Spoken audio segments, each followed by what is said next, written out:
మేము అప్పుడప్పుడు సువార్త చెప్పేదానికి పోతుంటే, బాబు మేము చాలా దేవుని నమ్ముతాము, అందులో కూడా ఏసే బొమ్మ పెట్టాం, వచ్చి చూడు అని ఇంట్లో మొత్తం ఫోటోలన్నీ చూపించింది ఒక అక్క. ఒకసారి అన్ని దేవుళ్ళతో యేసుప్రభు ఒకడంట. ఏమండి నేను అన్న, అక్క ఏమనుకోవద్దు, చచ్చినోడు బతుకున్నోడు ఒకటేనక్క అన్నాను. అదేంటి అలాగడుగుతున్నావు అన్నాడు. వీళ్ళందరూ చచ్చినోళ్ళు, ఈయన బతుకున్నోడక్క, చచ్చినోడు బతుకున్నోడు ఒక్కటేనా అన్నాను నేను. నాకు అర్థం కాలేదయ్యా అంది. యేసుప్రభు మరణించాడు కానీ మళ్ళీ మృత్యుంజయుడే తిరిగి లేచాడక్క. ఆయన బతికినవాడు. చచ్చినోడికి బొమ్మ అవసరం, బతికినోడు బొమ్మక్కర్లా. చచ్చినోడికి బొమ్మ కావాలి, బతికినోడికి బొమ్మక్కర్లా. యేసయ్యకి బొమ్మ లేదు. మళ్ళీ అనొచ్చు, అదేంటండి ఏసే బొమ్మలు కూడా పెడుతున్నారుగా అంటారేమది. ఏసే బొమ్మ కాదు, ఆడి పేరు బ్యాండనిల్లి గాడాడు.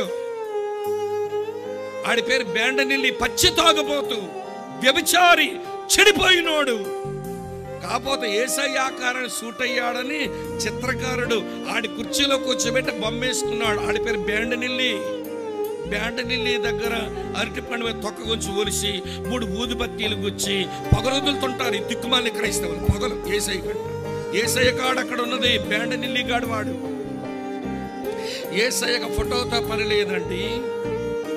ఆయన సజీవుడమ్మా, ఆయన చచ్చిపోయిన వాడు కాదు తల్లి అన్నారు.